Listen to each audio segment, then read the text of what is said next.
Halo, selamat datang. Hari ini kita akan membedah satu saham yang kasusnya menarik banget. Sebuah emiten yang produknya mungkin ada di meja kerja atau meja belajar kita semua, tapi kok kinerja sahamnya penuh tanda tanya. Jadi mari kita cari tahu sama-sama, saham Bino ini sebetulnya sebuah peluang tersembunyi, atau malah jangan-jangan ini jebakan. Oke, coba deh bayangin skenario ini. Anda lagi screening saham, terus nemu satu yang valuasinya, terutama dari price to book-nya, kelihatan murah banget. Tapi begitu Anda cek laporan keuangannya, walah, perusahaannya rugi terus. Nah, ini dilema klasik banget buat investor kan. Apakah ini tanda-tanda perusahaan yang bakal bangkit, atau ini cuma value trap yang bakal bikin modal kita nyangkut? Ini pertanyaan inti yang akan kita coba jawab bareng-bareng. Dan perusahaan yang jadi studi kasus kita kali ini adalah PT Permaplasindo, kode sahamnya Bino. Mungkin nama perusahaannya agak asing ya, tapi saya jamin produknya Anda pasti tahu. Yep, mereka ini produsen di balik merek alat tulis kantor super terkenal, Bantex. Jadi jelas ya kita lagi ngomongin bisnis yang produknya itu nyata dan ada di mana-mana. Oke, biar adil, kita harus mulai dari sisi yang paling bikin was-was dulu.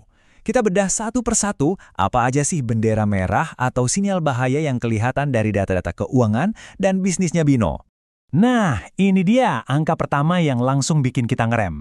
Di laporan keuangan tahun 2024, Bino ini catat rugi bersih yang gede banget, sampai 41,4 miliar rupiah.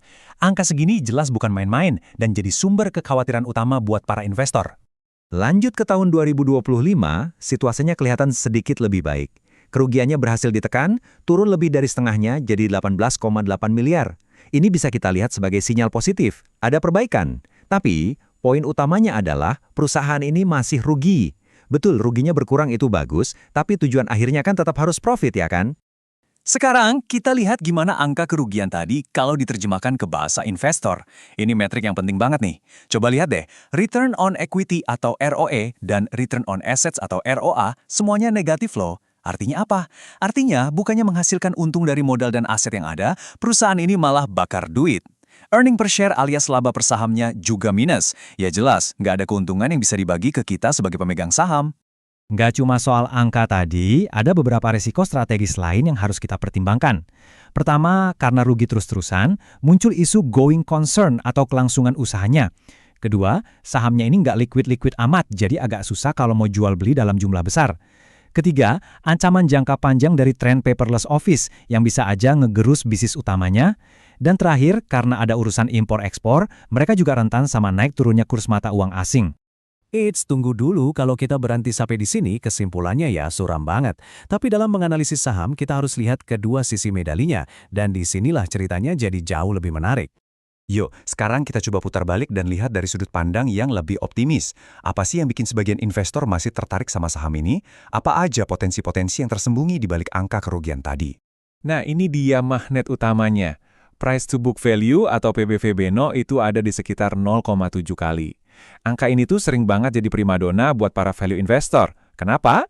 Karena secara teori, ini artinya kita bisa beli aset perusahaan dengan diskon. Ibaratnya, kita cuma bayar 700 perak untuk setiap aset yang nilainya 1000 perak di buku perusahaan. Murah kan? Jadi, biar lebih jelas, PBV ini pada dasarnya cara kita buat ngecek harga saham di pasar itu sepadan nggak sih sama nilai aset bersihnya di pembukuan. Nah, kalau rasionya di bawah 1, itu bisa jadi sinyal kalau pasar lagi pesimis banget sama saham ini. Dan mungkin aja ini kesempatan kita nemuin saham undervalued. Kekuatan besar lainnya ada di laporan keuangannya, tepatnya di bagian neraca.